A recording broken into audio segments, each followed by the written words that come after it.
J'ai découvert l'an dernier les étangs de Cœur. Je ne connaissais absolument pas leur existence. Donc là, c'était franchement une découverte et une agréable découverte parce que, bien que ce soit un étang de pêche, la vie faune est très riche.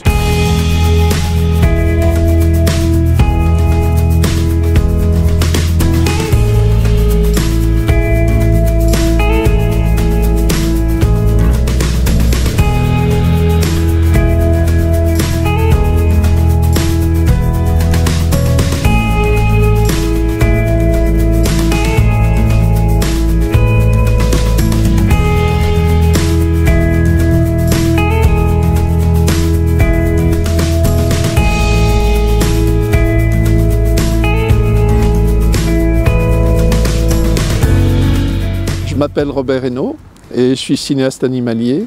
C'est mon métier depuis plus de 40 ans. Je fais de la photo de nature et du cinéma nature depuis un peu plus d'une quarantaine d'années. Mon métier m'a amené à beaucoup voyager et finalement je connaissais mieux l'Afrique, l'Asie et l'Amérique que mon pays. Je suis revenu m'installer définitivement en Belgique il y a une quinzaine d'années et j'ai découvert la Wallonie sauvage qu'on m'avait décrite à mon retour comme étant grise et noire, sans aucun attrait.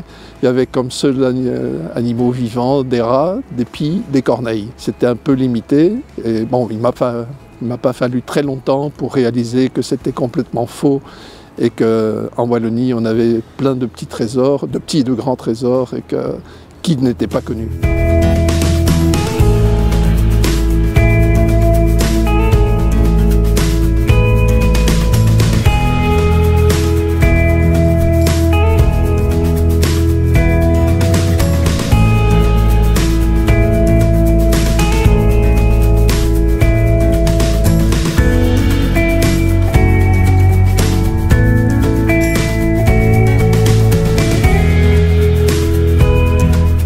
Travailler dans la nature, ça n'existait pas, il n'y avait pas de métier à ce moment-là, donc il fallait devenir biologiste. Et ma mère, qui était le chef à la maison, avait décrété que si je sortais biologiste de l'université, j'aurais pu être soit prof, soit travailler dans un labo, ce qui franchement m'enchantait pas trop, c'était pas ça que je voulais faire.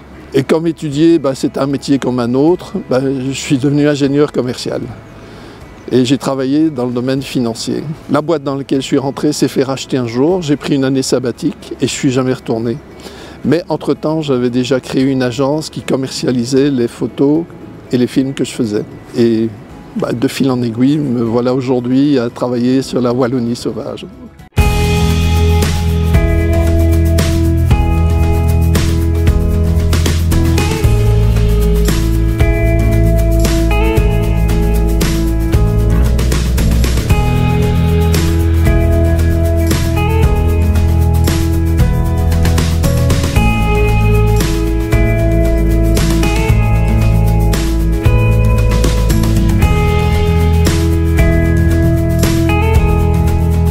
Sortir une bonne séquence d'un cormoran comme il y a ici sur l'étang. Avec un peu de chance, on peut la faire en quelques minutes, mais sinon ça peut nécessiter plusieurs jours de présence.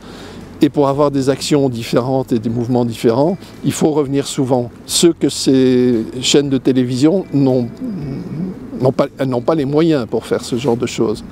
Donc ça, c'était le gros avantage, c'est que ces séquences-là, ils pouvaient les trouver chez moi.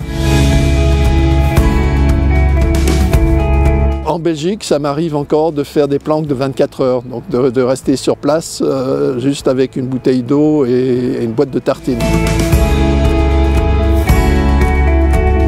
Alors c'était en Belgique et c'était pour filmer des cerfs qui venaient au gagnage. Il y a eu construit une espèce d'abri avec des branches et ainsi de suite et j'ai passé là des journées, mes journées et mes nuits, donc avec un sac de couchage.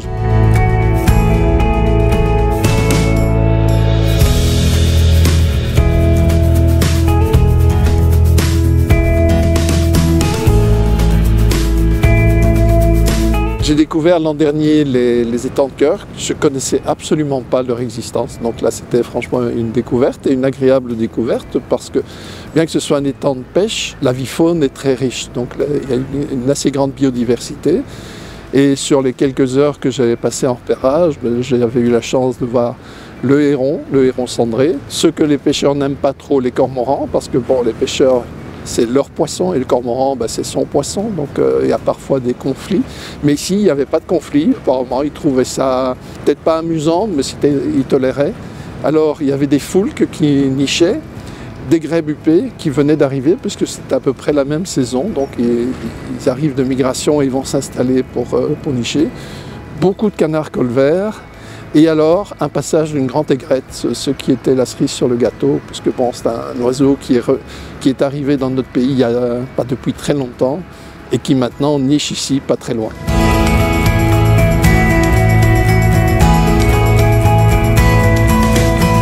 Il y a plusieurs associations donc, qui organisent des visites. Il y a Natagora, donc l'association naturaliste. Il y a les cercles des naturalistes de Belgique aussi qui font des incursions pas trop régulières dans le coin, mais ils ont un siège à Rebec, donc pas très loin. Et alors le contrat de Rivière-Seine qui lui fait découvrir aux enfants, enfin beaucoup aux enfants, c'est ce que j'ai pu vivre en tout cas, la faune qui vit sur l'eau et autour de l'eau, puisque bon, ils ont un programme sur les batraciens pour faire connaître les batraciens qui en principe sont quand même présents en nombre ici aussi.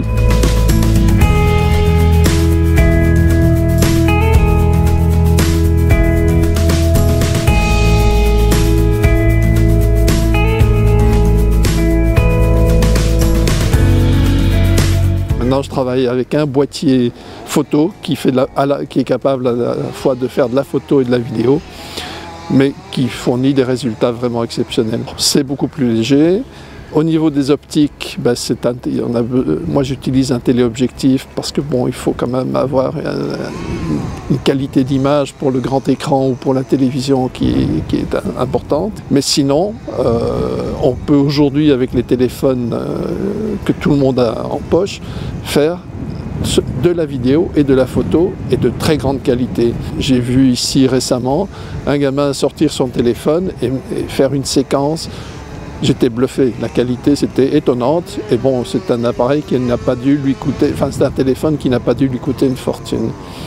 Mais il connaissait bien son maniement. La patience et la persévérance. Il y a des jours avec, il y a des jours sans. Il y a des jours où à l'affût, il ne se passe rien. Et il y a des jours où ce serait comme au studio, on dirait au suivant. Et alors il y a des jours bénis où tout se passe. Mais ça, c'est inhérent au métier, c'est inhérent à la passion, parce que les animaux ne viennent pas sur commande. Ça, c'est pas possible. Ou alors, c'est tricher. Et pour moi, c'est impensable. Le premier, c'était être discret. Parce que si on s'amène en faisant du bruit, même si les oiseaux ont l'habitude des gens, on risque de les effrayer. Et donc là, c'est pas recommandé. Franchement, le silence, enfin le silence, ou en tout cas le calme, et être relativement silencieux est quand même un argument important. D'être prudent aussi, parce que bon, dans les zones marécageuses, on peut facilement se retrouver dans des situations assez embêtantes ou même dangereuses. Ça m'est arrivé, donc pas se mettre face au soleil parce que là, bon, l'image sera cramée, comme on dit, elle sera complètement brûlée. Soleil dans le dos, c'est un petit peu la règle élémentaire qu'on dit. Il y a moyen de travailler autrement, mais c'est beaucoup plus compliqué. Donc au début, lumière dans le dos. Et moi, honnêtement, je préfère travailler quand il n'y a pas de soleil. C'est beaucoup plus simple, ça fait des images beaucoup moins contrastées.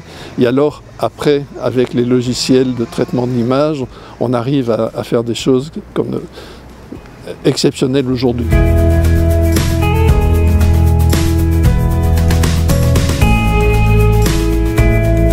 Pour moi, le plus bel oiseau de l'endroit, c'est le martin pêcheur.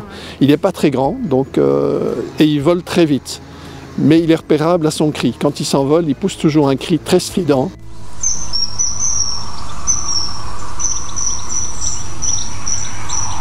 Mais ici, il se pose et il pêche. Donc il y a du poisson, il y a du gros poisson, mais il y a aussi des alevins. Et donc il vient et il pêche régulièrement. Donc on peut le voir. C'est le plus bel oiseau, à mon goût, hein, de notre avifaune. Il est complètement bleu, un bleu métallique superbe. Enfin, il a des couleurs vraiment rutilantes. On le prend pour un oiseau exotique.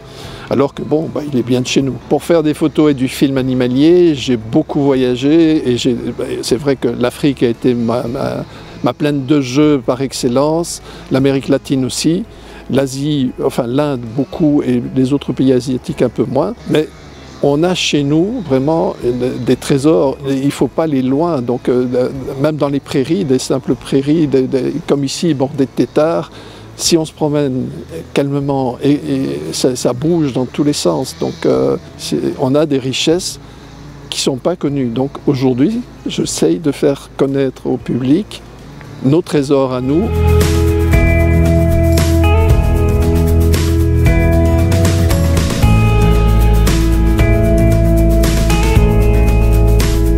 Pour voir des animaux en famille, donc simplement sans devoir prendre des guides ou faire des choses spéciales, il y a plein d'endroits ici tout près, donc dans le Hainaut, limite Brabant-Wallon, où on peut aller se promener et voir beaucoup d'animaux. Moi, ici dans le coin, il y a le bois de la Houssière, qui est vraiment très riche, qui est très beau. Alors d'autres endroits vraiment super, c'est le canal Charleroi-Bruxelles. Il y a beaucoup de cormorans qui pêchent là à l'année, je veux dire. Et alors, le tronçon désaffecté Charleroi, du vieux canal, donc on appelle ça le vieux canal, qui va de Senef à Ytre. Il y a deux portions. Sur le film que j'ai fait, Il était une fois le vieux canal, j'ai mis une cinquantaine d'espèces, je crois que c'est 58 espèces d'oiseaux. Et si je devais le refaire aujourd'hui, je crois qu'on pourrait doubler le nombre.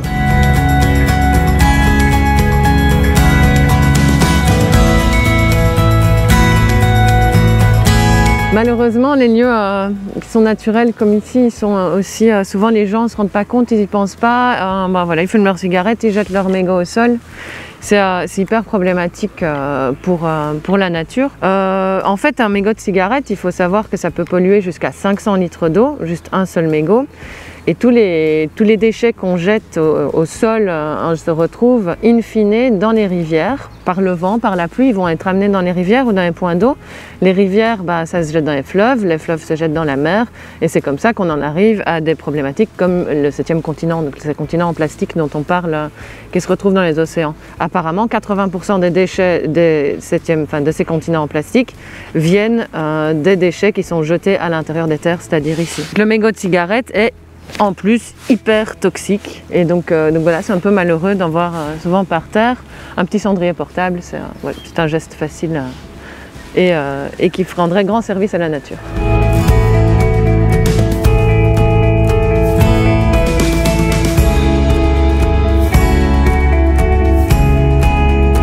Ici on est sur le site de la nouvelle réserve naturelle qui est gérée par Natagora.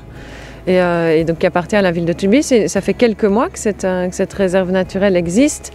Bon, elle va devoir être restaurée, mais donc c'est des sols qui sont très intéressants, il y a des sols schisteux, donc il y a toute une biodiversité qui est liée à ces sols, que ce soit de la faune comme les lézards, mais aussi la flore. On voit dans toutes les tiges mortes qu'il y a certaines plantes qui sont des plantes qui poussent sur ce genre de sol. Et donc c'est une réserve naturelle qui s'étend tout le long ici. Il y a la zone, on voit qu'elle a été très polluée, il y a des dépôts sauvages, il va y avoir beaucoup de travail de restauration.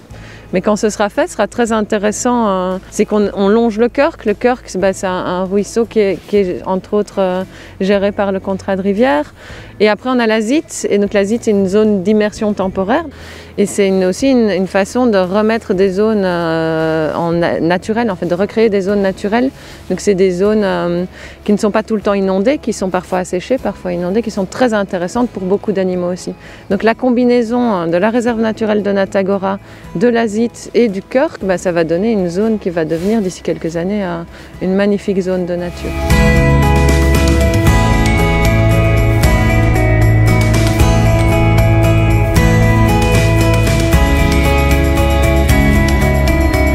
Ce qui est super avec ces appareils actuels, avec les smartphones, c'est que pour moi en tant que photographe, je trouve que c'est un des meilleurs appareils photo qui soit, parce que c'est l'appareil photo qu'on a toujours sur soi.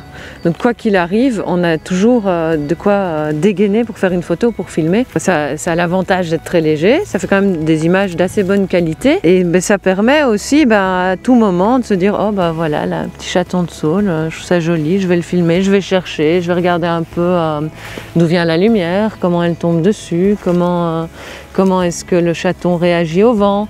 Et c'est un peu un moment, à chaque petit moment d'ennui, on peut juste sortir son téléphone de sa poche et s'entraîner à cadrer, s'entraîner à filmer. Donc c'est beaucoup d'entraînement très vite fait en fait. Et donc c'est une très chouette façon de s'initier à l'image numérique.